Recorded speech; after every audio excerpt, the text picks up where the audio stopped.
बच्चों, welcome to my channel Verma study 2020 बुकलाना। प्यारे बच्चों, मैं यूपी बोर्ड के छात्रों के लिए क्लास 12 का ज्योग्राफी हिंदी मीडियम से मैं फुल कोर्स कराऊंगा। यदि आप फुल कोर्स करना चाहते हैं तो मेरे चैनल को सब्सक्राइब कीजिए और बेल आइकन को प्रेस करना न भूलें, ताकि जो भी वीडियो मैं अपलोड करूं उसका नोटिफिकेशन सबसे पहले आपको मिल सके। मानव भूगोल के मूल सिद्धांत में चैप्टर 9 चल रहा अंतर्राष्ट्रीय व्यापार। इसमें विश्व व्यापार संगठन WTO, इसका फुल फॉर्म होता है वर्ल्ड ट्रेड ऑर्गेनाइजेशन। बहुत महत्वपूर्ण है प्यारे बच्चों, इसे खूब पूछा जाता है। इसमें छोटे छोटे क्वेश्चन अनगिनत बनते हैं। तो पहला फुल फॉर्म हो गया वर्ल्ड ट्रेड ऑर्गेनाइजेशन। जैसा कि नाम से लग रहा है कि व्यापार का संगठन है ये, तो इसके बारे में पढ़ते हैं। विश्व व्यापार संगठन एक अंतर्राष्ट्रीय संगठन है, इंटरनेशनल ऑर्गेनाइजेशन है, जो विश्व व्यापार के लिए नियम बनाता है। किसके लिए नियम बनाता है? विश्व व्यापार के लिए। इस संगठन की स्थापना देखो बहुत महत्वपूर्ण है। इस संगठन की स्थापना 1 जनवरी 1995 में गैट, पहले एक संस्था का स्थापित हुआ था गैट का फुल फॉर्म होता है general agreement on trade and tariff, जिसकी स्थापना 1948 में हुई थी, के स्थान पर रूपांतरित कर दिया गया। प्यारे बच्चों, सबसे पहले इसमें आप ये जानो कि गैट का फुल फॉर्म क्या है। GATT, general agreement on trade and tariff, और गैट की स्थापना हुई थी 1948 में। इसी गैट को जो है WTO में कन्वर्ट किया गया 1 जनवरी 1995 को। अगर WTO की स्थापना की बात आए तो 1 जनवरी 1995 में हुआ। किसके स्थान पर हुआ? गैट के स्थान पर हुआ। वर्तमान में WTO के 164 सदस्य हैं, 164। इसका मुख्यालय जेनेवा कहाँ है? स्विट्जरलैंड में है। देखिए प्रत्येक लाइन एक एक क्वेश्चन बन रहा है। इसका मुख्यालय जेनेवा स्विट्जरलैंड में है। और WTO के जो महानिदेशक हैं इस समय वर्तमान में श्री रॉबर्टो अजेवेडो है।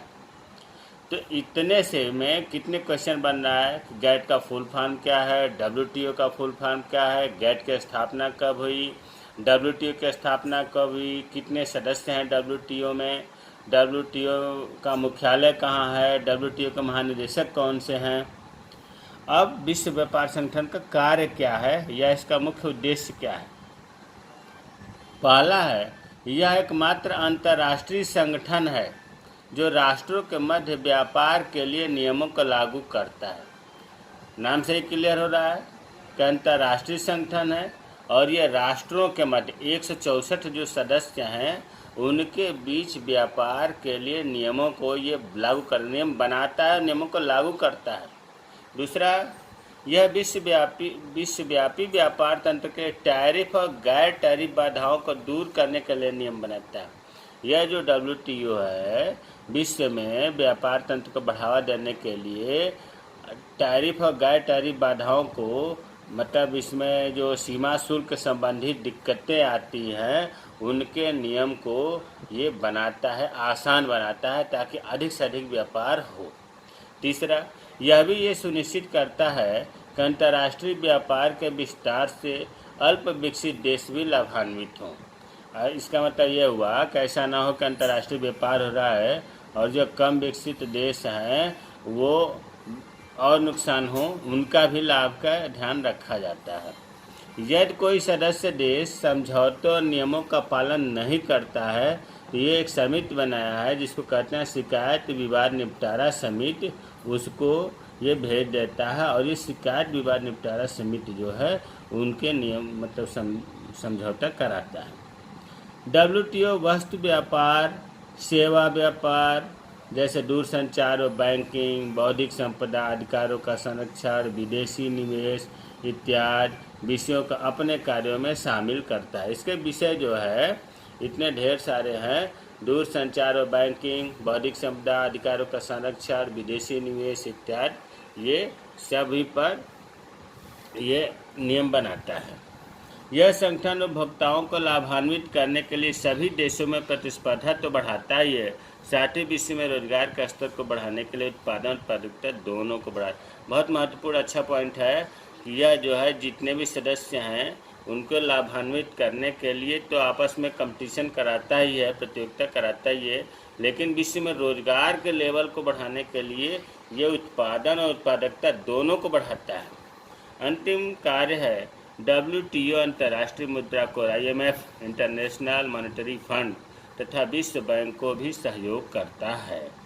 विश्व व्यापार संगठन जो है अंतर्राष्ट्रीय मुद्रा कोष और विश्व बैंक दोनों को सहयोग करता है। तो प्यारे बच्चों, अगर WTO के बारे में आ जाए या WTO का कार्य बहुत महत्वपूर्ण आ जाए, ये चीज़ लिखा जाएगा।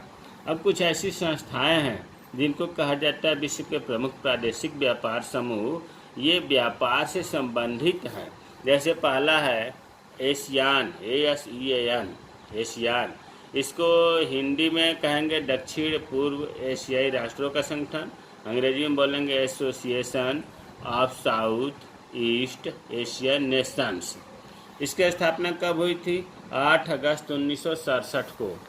छोटे छोटे प्रश्न इसमें पूछे जाते हैं। एशियान की स्थापना हुई थी 8 अगस्त 1967 को, 67, और इसका मुख्यालय कहाँ है? तो जकार्ता में। जकार्ता कहाँ है? तो इंडोनेशिया में। इसमें 10 सदस्य हैं। Brunei, Cambodia, Indonesia, Laos, Malaysia, Myanmar, Philippines, Singapore, Thailand, Vietnam. कृषि उत्पाद, खनिज ऊर्जा तथा सॉफ्टवेयर प्रमुख इनकी व्यापारिक वस्तुएं हैं। इसमें बहुत छोटे छोटे एशियान का फुल फॉर्म पूछेगा। एशियान में कितने सदस्य हैं, एशियान का मुख्यालय क्या है, इनके व्यापार वस्तुएं क्या हैं, ये क्वेश्चन बनते हैं। दूसरा है यूरोपीय संघ, यूरोपियन यूनाइटेड। यूरोपीय संघ के देखो और 1-2 नाम है। इसे यूरोपीय आर्थिक समुदाय भी कहते हैं, इसे यूरोपीय इकोनॉमिक कम्युनिटी या यूरोपीय साझा बाजार, यूरोपीय कंबाइंड मार्केट भी कहते हैं। 3 नाम हो गए। इसका गठन 1957 में हुआ था। रोम संधि के फलस्वरूप इसे गठन हुआ था 1957 में, और इसका मुख्यालय ब्रुसेल्स में है। ब्रुसेल्स कहाँ है? तो बेल्जियम में है। फरवरी 1992 में इसका नाम यूरोपीय संघ कर दिया गया। पहले नाम था यूरोपीय आर्थिक समुदाय या यूरोपीय साझा बाजार, बाद में 1992 में इसका नाम यूरोपीय संघ कर दिया गया।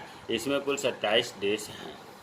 ओपेक बहुत महत्वपूर्ण संस्था है, organisation of the petroleum exporting countries. प्यारे बच्चों, ओपेक का नाम लेते ही दिमाग में बात आ जाना चाहिए कि ये पेट्रोलियम एक्सपोर्टिंग मतलब पेट्रोल को निर्यात करने वाले जो देश हैं उनका संगठन है। ये ओपेक जो है पेट्रोलियम को निर्यात करने वाले देशों का संगठन है, और ये संगठन देशों के हितों की रक्षा के लिए 1960 में 60 बगदाद जो इराक में है किया गया था। 1965 में जो है वियना, इसका मुख्यालय पहले बगदाद में था, बाद में वियना हुआ। वियना ऑस्ट्रिया में है। इसमें 13 सदस्य हैं। यह संगठन पेट्रोलियम के मूल्यों संबंधी नीतियों को निर्धारित करता है। बहुत महत्वपूर्ण पॉइंट है। ओपेक जो है पेट्रोलियम के मूल्यों संबंधी नीतियों को निर्धारित करता है। इसमें क्वेश्चन बनेगा, ओपेक पेट्रोलियम का निर्यात करने वाले देशों के हितों की रक्षा के लिए है। इसकी स्थापना बगदाद में 1960 में हुआ। 1965 में इसका मुख्यालय वियना ऑस्ट्रिया में कर दिया गया।